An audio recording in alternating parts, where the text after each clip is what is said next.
Hello everyone, welcome in history class. Well, in the last lecture we had learned chapter number 4, economic development, and in this chapter we had learned third 5-year plan. Then we had learned about the fourth 5-year plan, then fifth 5-year plan and sixth 5-year plan. Now today we are going to learn the next part of this chapter, that is seventh 5-year plan. Then now listen carefully. Seventh 5-year plan, the duration of this plan is 1985 to 1990. This plan laid stress on food, then employment and productivity.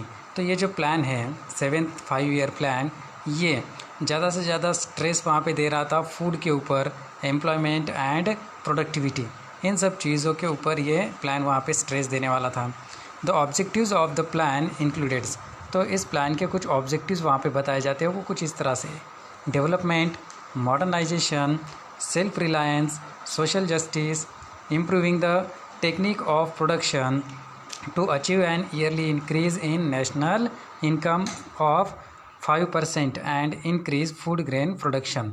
तो ये objectives वहाँ पे बताए जाते हैं, जो है development का, मॉडर्नाइजेशन का, सेल्फ रिलायंस का, सोशल जस्टिस का. उसके बाद improving the techniques of production, production की जो टेक्निक है उसमें इम्प्रूवमेंट लाने का. उसके बाद to achieve an yearly increase in national income of 5%, तो जो नेशनल इनकम है उसमें 5% की ईयरली इनकम वहाँ पे करना. उसके बाद जो फूड ग्रेन है उसके प्रोडक्शन में बढ़ोतरी करना. ये ऑब्जेक्टिव्स वहाँ पे रहे थे. The following programmes were started in this plan, तो इस प्लान में कुछ प्रोग्राम भी वहाँ पे स्टार्ट किए गए थे, जैसे कि जवाहर रोजगार योजना, उसके बाद India Awas Yojana, scheme of 10 lakh wells, 10 lakh wells की स्कीम भी इसी प्लान में वहाँ पे बताई गई थी. The seventh plan proved to be important from the point of view of employment generation. तो सेवेंथ ईयर प्लान में वहाँ पे इम्प्रूवमेंट की गई थी, कौन से पॉइंट के ऊपर? कि एम्प्लॉयमेंट जनरेशन, मतलब लोगों के लिए रोज़गार निर्मित करके देना, ये भी इसमें बताया गया था. नेक्स्ट है 8 5-year plan. Time duration of this plan is 1992 to 1997. This plan gave a lot of scope to the private sector, तो इस प्लान ने प्राइवेट सेक्टर को ज़्यादा से ज़्यादा स्कोप वहाँ पे दिया हुआ था. The plan had the following features, इस प्लान के कुछ फीचर्स वहाँ पे बताए जाते हैं, वो कुछ इस तरह से: to maintain the rate of growth in national income at 6.5%, तो नेशनल इनकम जो है वो 6.5% से उसकी ग्रोथ वहाँ पे रहे, उसे मेंटेन करना. उसके बाद to control the growth of population, population की ग्रोथ को कंट्रोल में रखना. To encourage the programme of family planning, family planning के प्रोग्राम को इनकरेज करना. To remove literacy, illiteracy by expansion of primary education, तो यहाँ पे जो इलिटरेसी है उसे रिमूव करना और जो प्राइमरी एजुकेशन है उसे बढ़ाना. ये प्रोग्राम वहाँ पे बताए गए थे.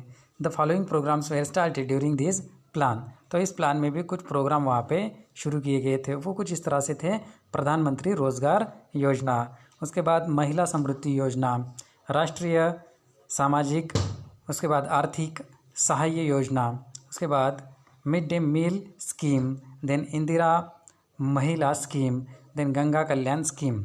During the 8th plan the importance of the private sector grew, तो प्राइवेट सेक्टर के ग्रोथ के लिए इम्पोर्टेंट वहाँ पे दिया गया 8th प्लान में.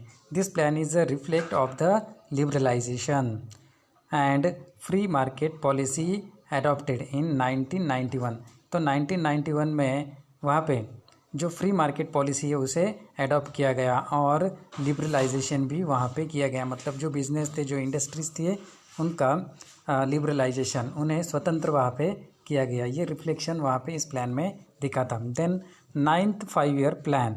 Time duration of this plan is 1997 to 2002.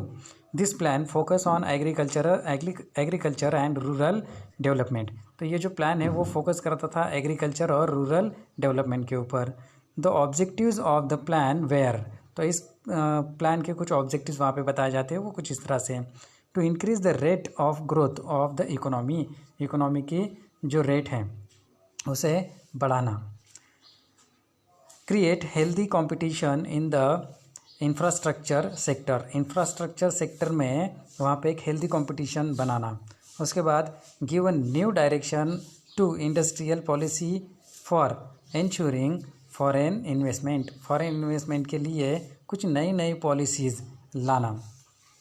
The following schemes were started, नीचे दिए गए कुछ स्कीम वहाँ पे शुरू किए गए इस प्लान में, जैसे कि स्वर्ण जयंती शहरी रोजगार योजना, उसके बाद Bhagyashree child welfare policy, then Raj Rajeshwari Mahila Kalyan योजना, देन स्वर्ण जयंती ग्राम स्वरोजगार योजना, देन जवाहर ग्राम समृद्धि योजना, अंत्योदय अन्ना योजना, देन प्रधानमंत्री ग्राम सड़क योजना etcetera.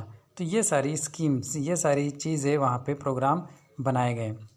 The next part is in the plan the process of communication system and service sector was achieve as per the expectations.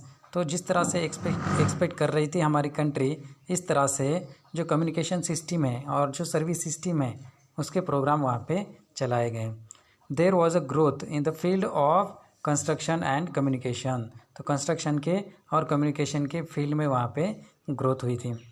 Then nationalisation of bank during the tenure of prime minister Pandit Nehru and Lal Bahadur Shastri, banking was the monopoly of the private sector. तो जैसे कि Pandit Jawaharlal Nehru, prime minister Pandit Jawaharlal Nehru और जो लाल बहादुर शास्त्री, इनके period में वहाँ पे जो प्राइवेट सेक्टर की मोनोपोली थी वो बैंकिंग की थी। This banks represented different industrials group, तो ये जो बैंक है वो अलग अलग ऐसे इंडस्ट्रियल ग्रुप को रिप्रेजेंट करते थे। The directors of this banks were working towards developing industrial sector and increasing its profit. तो जो इंडस्ट्रियल सेक्टर है और उसका जो प्रॉफिट है उसे बढ़ावा देने का काम, उसके लिए ये बैंक्स या जो डायरेक्टर्स थे बैंक के वो काम कर रहे थे।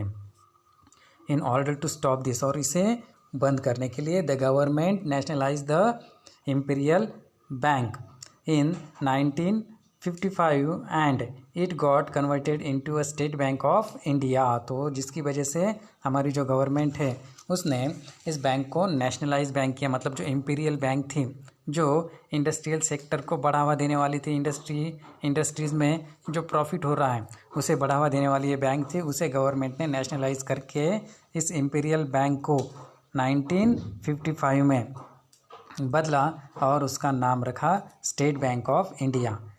This bank open several branches all over the country in the short while and played a major role in development. तो जल्दी से जल्दी इस स्टेट बैंक ऑफ इंडिया के जो ब्रांचेस है वो पूरी कंट्री में वहाँ पे फैल गए और मेजर डेवलपमेंट के लिए एक बहुत बड़ा रोल इस बैंक ने वहाँ पे अपनाया हुआ था। तो the next point is there background of nationalisation which we will see in the next lecture. Okay, bye.